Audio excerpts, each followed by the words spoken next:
찬송가 488자입니다. 이 몸의 소망 무행가 우리 주 예수뿐일세. 우리 주 예수 밖에는 믿으리 아주 없도다.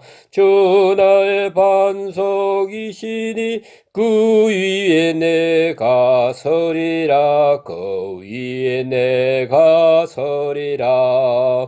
무섭게 바람 부는 밤 물결이 높이 설렐 때 우리 주 크신 은혜의 소망에 다설 주리라.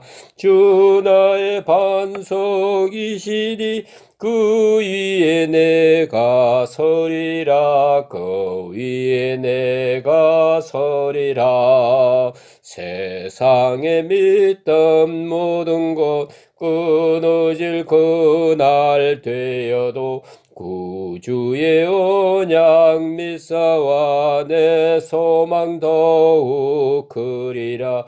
주 나의 반석이시니 그 위에 내가 서리라. 그 위에 내가 서리라.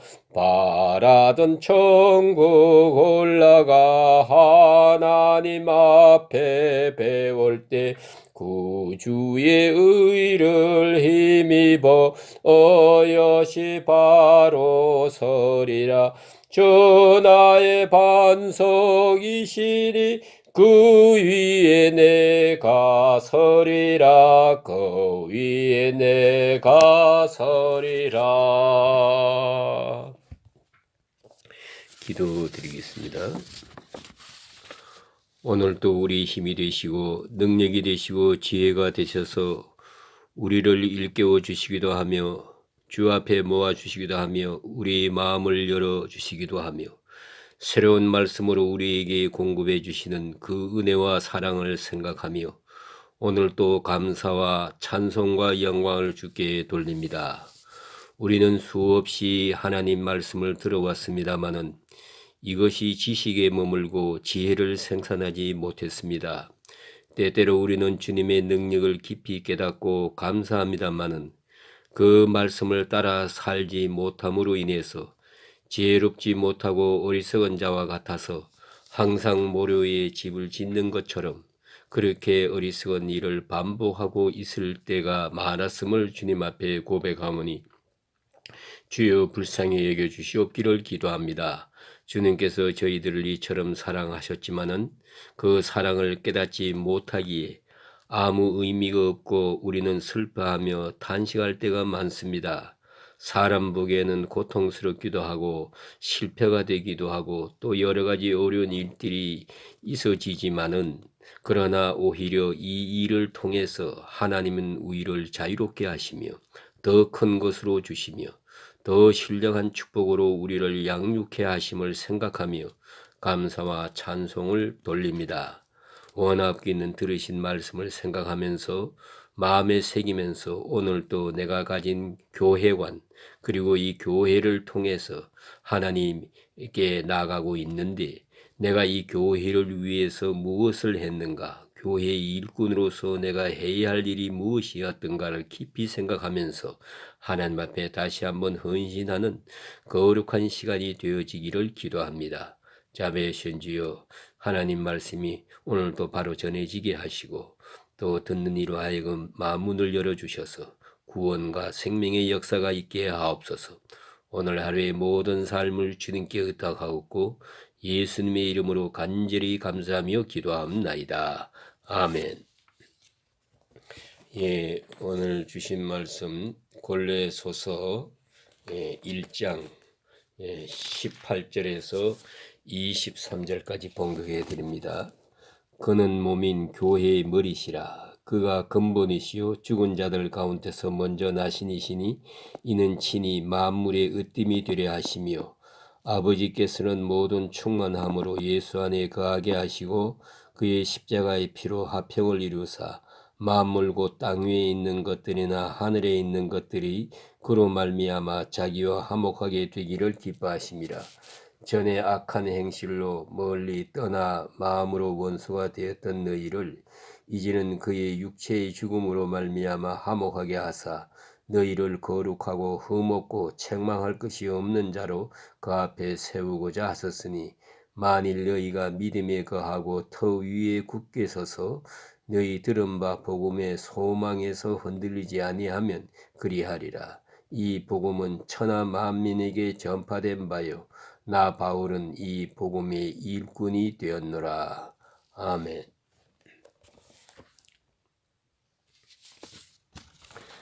예, 골로새서는 교리 교훈이 많습니다.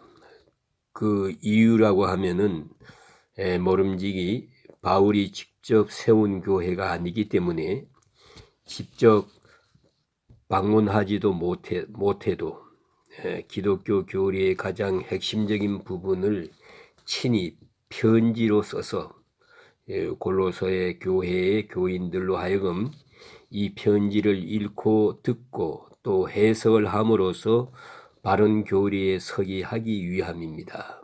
대단히 중요한 목적적 의도가 있어서 이렇게 한 줄로 생각합니다. 그래서 우리는 지난 시간에 바울의 기독론을 공부했습니다. 오늘은 이어서 교회론을 공부하게 됩니다. 간단한 말씀이지만은 매우 중요한 교훈을 우리에게 주고 있습니다. 바울은 오늘 본문에서 아주 간단하게 핵심적이고 요절이고 또 어떤 면에서는 논리적이고 요령 있게 이렇게 교회론을 설명하고 있습니다. 특별히 오늘 본문의 중요한 것은 교회론을 말할 때 기독론에서 이어지고 있다는 것입니다.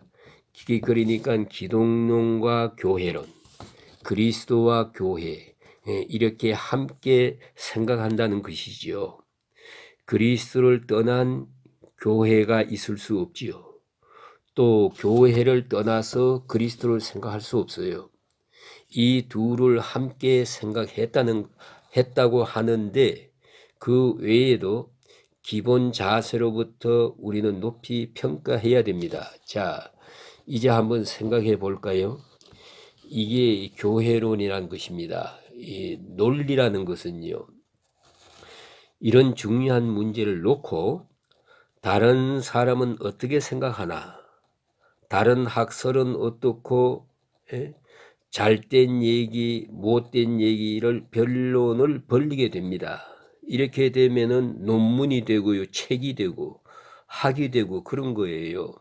이제 변론을 벌립니다. 교회하고 볼 때 교회가 오해가 많습니다. 엄청나게도 교회에서 교회를 생각할 때 그리스도를 생각하지 않는 교회도 있어요. 그리스도 없는 교회, 이게 바로 문제입니다. 그래서 가끔 어떤 사람은 이런 생각을 해요. 우리 교회 교인들 왜 나 같은 사람 안 도와줍니까? 구제를 생각해요. 그리고 하는 말이 교회가 뭘 하는 곳입니까? 나 같은 사람 안 도와주고 또 그런단 말이에요. 믿는 사람들까지도 그렇지 교회가 구제해야지. 그러나 여러분 잊지 마세요. 교회가 구제하지만 구제기관이 교회는 아니에요. 이게 무슨 말인지를 아십니까? 논리적으로 소가 뿔이 있지요. 그런데 뿔 났다고 다 섭니까? 그건 아니에요. 교회가 그리스도인들이 모였기 때문에 예수의 마음을 닮아서 착한 일, 선한 일, 구제, 봉사하지요. 하지만 그것이 교회는 아니에요. 그것을 위해서 교회가 있는 것은 아닙니다. 교회를 사회 사업기관으로 생각하는 그런 오해가 얼마나 많은지 몰라요. 그래서 불쌍한 사람들 속에 들어가 산다. 이 속에 들어가서 내가 구제하고 봉사하고 그러면 이게 살아있는 교회다. 교회가 건물인가 천막을 치면 어떤가. 불쌍한 사람 도와주고 참 잘한다. 그럴 수 있지요. 어려운 말씀을 드리겠습니다. 여기는 그리스도가 없어요. 그 그리스도가 없어요. 예? 한 그리스도만 있을 뿐이에요. 예? 이걸 기독론적으로 말할 때 예? 크라이스트, 더 크라이스트 이렇게 말합니다. 그 그리스도가 계세야 교회입니다. 예? 그리스도를 본받아서 내가 작은 그리스도가 되는 것은 교회가 아니에요. 예수를 닮아가지고 봉사한다. 참 좋은 일 아닙니까? 좋은 일 아니에요. 거기에는 예수가 없다는 걸 알아야 돼요. 다시 그리스도를 찾아야 됩니다. 그리스도가 계신 곳에 교회가 있는 거예요. 그리스도가 없는데 어떻게 교회가 있느냐고요. 구제하고 봉사하고 아무리 해봐라 되나? 그거 가지고 되나요? 이상한 것은요. 구제 봉사도 그래요. 구제 봉사를 많이 주장하는 사람들이 구제는 못해요. 오히려. 예? 오히려 예수 믿는 사람들. 예? 그 사람들이 예수로 뜨거워질 때 예? 구제하고 봉사하는 거예요. 그걸 알아야 합니다. 그래서 일반적으로 큰 오해가 뭔가 하면 기독교를 교회 사회 사업기관으로 생각하는 것. 그건 잘못입니다. 거기에는 그리스도가 없습니다. 또 교회를 친교기관으로 생각하는 경우가 있어요. 그래서 교회는 서로 사랑이 있어야지. 서로 만나서 인사하고 악수하고 차도 마시고 그런 친교. 그 친교가 참 중요하기는 해요. 하지만 친교가 교회는 아니에요. 예, 거기는 그리스도가 없어요. 예? 들은 얘기인데 다방교회 쭉 둘러 앉아가지고 찬송 부르고 그대로 앉아 차 마시고 그러다가 없어졌대요. 안 됩니다. 그리스도로 인해서 이루어지는 친교를 생각하면서도 그리스도를 빼놓았어요. 그리스도를 잃어버렸어요. 예? 그러면 친교가 아니지요. 내가 너하고 아무리 친한다 하더라도 그 사이에 그리스도가 있어야 돼요. 그렇지 않으면 그건 교회가 될 수 없어요. 그걸 알아야 됩니다. 그래서 가끔 그런 분들을 보잖아요. 친절한 교회를 찾아서 방랑길을 떠난 교인들이 많아요. 이 교회가 친절한가? 저 교회가 나를 알아주나? 기웃기웃하고 돌아다니잖아요. 생각해 보세요. 친절을 베푸는 자는 누구고 친절을 받을 사람은 누구요? 착각하지 마세요. 교회는 친절기관이 아니에요. 뭐 사랑이 있느니 없느니 해도 당신이 사랑을 베풀 생각은 안 하고 받을 생각만 하고 베푸는 자가 없는데 누가 받을 거요? 당신이 마음을 열면 다 사랑하는 사람이요. 내 마음을 닫고 그냥 앉아가지고 사랑이 있다 없다 말하면은 교회가 뭔지 모르는 사람이에요. 기본적으로 교회를 잃어버렸어요. 교회관이 잘못된 거예요. 교회는 친절기관이 아닙니다. 그러면 교회의 바른 정의는 그리스도의 몸입니다. 그리스도의 몸이란 말은 바로 다시 인카네이션 교리에서부터 풀어야 돼요. 성육신 교리. 하나님의 말씀이 육신을 입어 이 땅에 오셨습니다. 우리를 구원하기 위해서, 우리와 대화적 관계를 만들기 위해서, 우리를 섬기기 위하여, 우리를 죄에서 구원하기 위하여 오셨어요. 사람의 몸을 입어 가지고 오셨어요. 역사 속에 오셔서 3년 동안 큰 수고를 하시고 봉사하시고 마지막에 십자가에 돌아가셨어요. 돌아가시고 부활 성천하신 다음에 다시 오셔요. 그게 중요합니다. 칼발트는 주님의 오심을 3가지로 말해요. 첫째가 육신으로 오셨어요. 두 번째는 성령을 입어 오셨고 세 번째는 종합적으로 온전하게 오신다는 겁니다. 육신을 입어 오신 것은 역사적으로 오신 예수님이시고 성령을 입어 오셨어요. 그게 교회입니다. 교회론과 성령론은 하나입니다. 여러분 사도신경을 애워 나가노라면 그 마지막에 성령을 믿사오며 거룩한 공교회와 이렇게 나오잖아요. 예? 성령을 믿사오며 거룩한 공교회와 그게 같은 거예요. 교회론과 성령론은 같이 생각합니다. 그리스도께서 영으로 우리 가운데 계셔요. 그것이 교회예요. 그래서 말하는 교회론이라는 것은 이건 지교회라든가 이런 건물을 말하는 것이 아닙니다. 사람들이 모였다가 헤어지는 그런 교회를 말하는 것이 아닙니다. 영적인 교회, 우주적인 교회를 말하는 것입니다. 눈을 감고 가만히 생각해 보세요. 예수 그리스도로 말미암아 구원받은 사람들이 2000년 동안 수없는 사람이 있어요. 다 그리스도로 인해서 구원받은 성도들이에요. 이것이 교회입니다. 그 교회에 지금 여기 있는 작은 교회는 흔히 말하는 아지트라는 것이지요. 지부. 거기는 본부, 여기는 지부. 그런 의미가 있을 뿐이에요. 그러니까 영적 교회, 몸된 교회, 그리스도의 교회, 교회는 그리스도의 몸입니다. 대단히 중요한 확실한 정의가 되는 거예요. 그러면 오늘 본문에 예수 그리스도는 교회의 머리시요. 교회는 그리스도의 몸이다. 이렇게 말하게 될 때 그리스도와 우리와의 관계를 말하고 있는 겁니다. 그것을 여기서 설명해 줍니다. 그래서 몇 가지로 예수님과 우리와의 관계를 설명합니다. 예수님은 교회의 머리다 그랬어요. 몸의 머리가 됩니다. 이것은 생명적 관계입니다. 머리와 몸은 절대로 뗄 수 없는 거예요. 머리가 없으면 사람이 아닙니다. 살 수가 없잖아요. 이건 유기적 관계, 생명적 관계, 절대적 관계로 되어 있는 것이에요.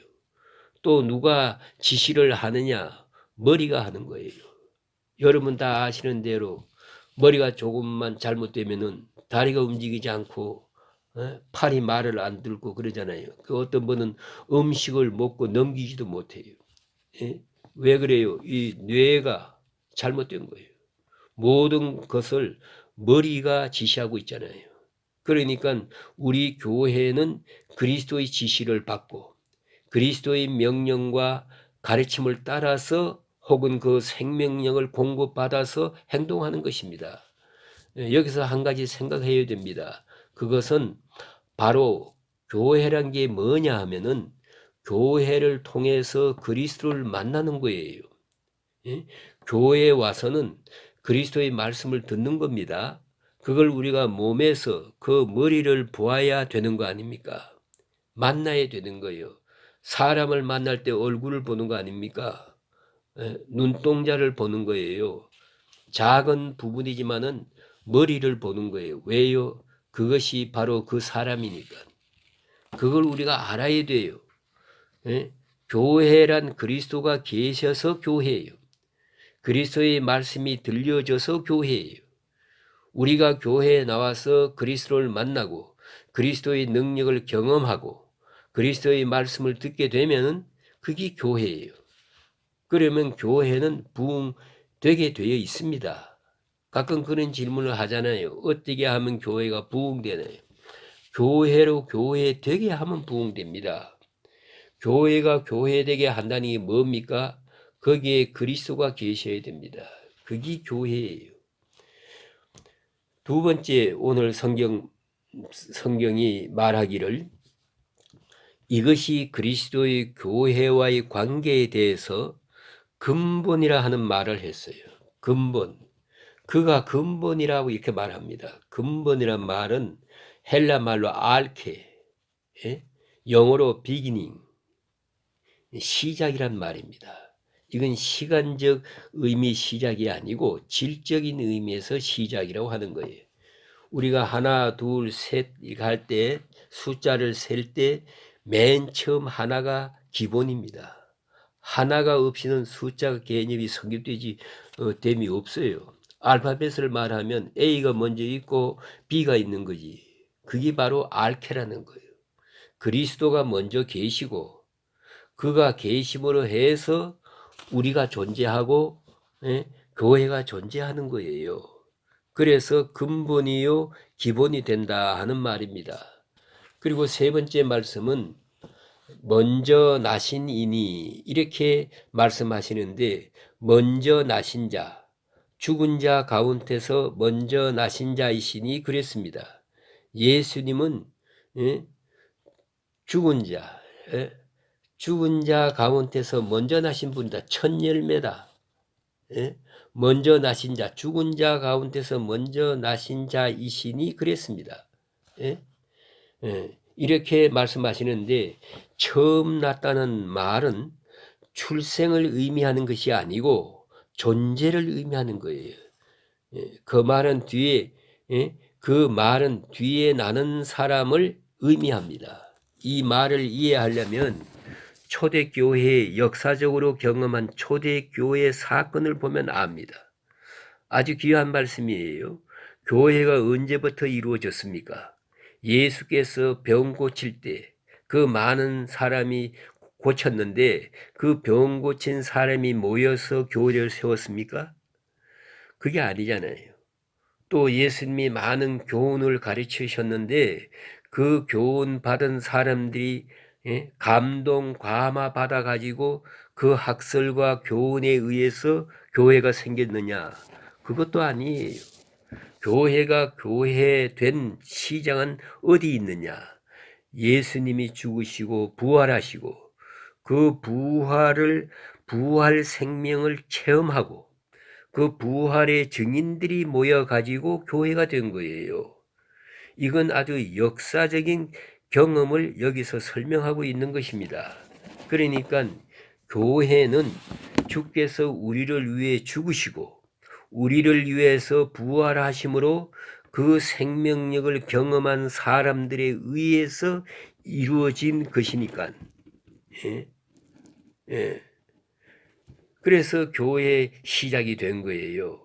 그 역사적 사건을 보고 보면은 먼저 나신 자란 말이 무슨 뜻인가를 쉽게 이해할 수 있습니다. 그 다음 네 번째 말씀은 만물의 으뜸이라는 말을 했어요. 만물의 으뜸은 이 말은 만유의 주되심을 말하는 것입니다. 에베소 1장 20절에도 너무나도 확실하게 설명해 주고 있습니다.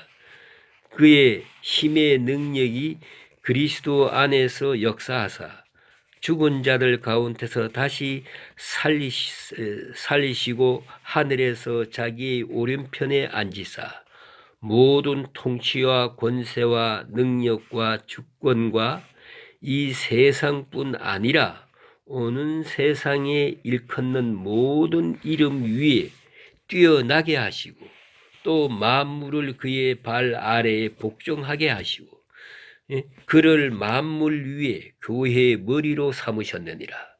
여기서 만물 위에 교회, 그 위에 교회 위에 머리 이렇게 설명합니다. 이게 바로 예수 그리스도의 모습입니다.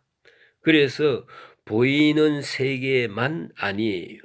보이는 세계와 보이지 않는 세계, 물질적인 세계와 영적인 세계를 통합해서 만유 위에 계신다. 이것을 말합니다.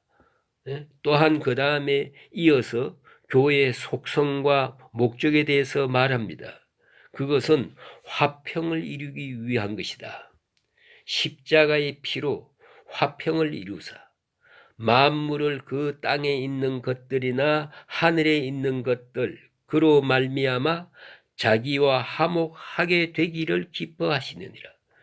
하나님이 우리 사람과 화목하기 위해서 그리스도가 십자가에 돌아가십니다.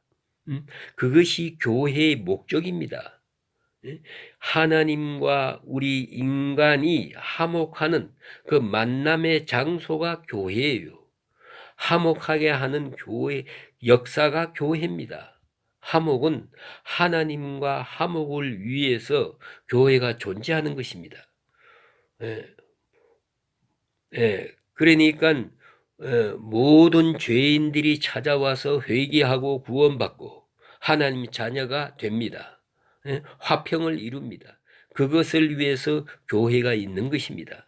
그래서 결국은 교회를 우리 자신들이 하나님과 화목하게 하기 위해서 교회가 있고, 하나님과 화목한 사람이 또 모여서 화목을 이룹니다. 이것이 교회의 제사의 의미예요. 화목 제사의 의미입니다. 화목 제사가 곧 교회입니다. 화목 제사의 상징이 바로 성찬식입니다. 이걸 알아야 합니다. 이것이 교회의 본질입니다. 그 다음에 하나 더 중요한 말씀이 여기 있습니다. 그것은 끝에 보면 이런 말씀이 있어요. 22절에 너희를 거룩하고 흠없고 책망할 것이 없는 자로 그 앞에 세우고자 하셨으니, 그 앞에 세우고자 하셨습니다. 교회의 목적은 한편으로는 구원이고 한편으로는 세우는 거예요. 이미 구원받은 사람들을 굳게 세우는 것입니다. 죄에 빠지지 않도록 흠없는 자로 세웁니다. 훈련을 통해서, 교육을 통해서, 많은 봉사를 통해서 세워나가는 것입니다. 고린도후서 11장 2절에 내가 하나님의 열심으로 너희를 위하여 열심을 내노니 내가 너희를 정결한 처녀로 한 남편인 그리스도께 드리려고 중매함이로다. 이게 교회예요. 정결한 처녀로 그리스도 처녀로 그리스도께 드리고자 해서 드리기 위해서 우리가 다 그리스도의 신부예요. 그런데 이제 교회 생활을 통해서 정결한 처녀로 만들어서 그리스도께 드리기 위해서 교회가 존재한다는 거예요. 그래서 오늘 성경 말씀에 이렇게 말씀하시는 것입니다. 그 앞에 세우고자 책망할 것이 없는 자로 세우고자 함이라. 책망할 것이 없는 자로. 지금은 흠이 많아요. 이걸 씻어야겠어요. 잘못된 것이 많아요. 이걸 고쳐야 되겠어요. 성품도 우리의 생활도 흠이 너무 많아. 많은 시간, 많은 시련을 통해서 엎치락 뒤치락 하면서 훈련을 받고 교육을 받고 또 시련을 당하고 정결케 되어서 성화되어서 흠없는 자로 세우려고 하심이라. 그래서 구원과 세움 이 두 가지가 교회에서 하는 기능이고 목적인 것입니다. 바울은 맨 마지막에 자기 간증을 합니다. 이 복음을 위하여 만민에게 전파된 바요. 나는 이 복음의 일꾼이 되었노라. 바로 이 그리스도의 교회, 이 교회를 위하여 내가 일꾼이 됐다라고 말합니다.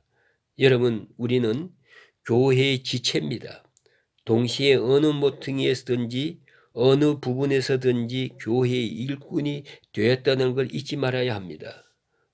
무슨 일을 해도 좋아요. 어떤 일이든지 이 교회를 크게 세우고 부흥하게 하고 온전하게 하기 위해서 내게 맡겨주신 소임을 잘 감당하는 그런 일꾼으로서의 역할을 감당해야 할 것입니다 하는 그런 교훈의 말씀입니다. 오늘 여기까지 말씀드리겠습니다. 이 은혜가 함께 하시기를 주의 이름으로 축원합니다.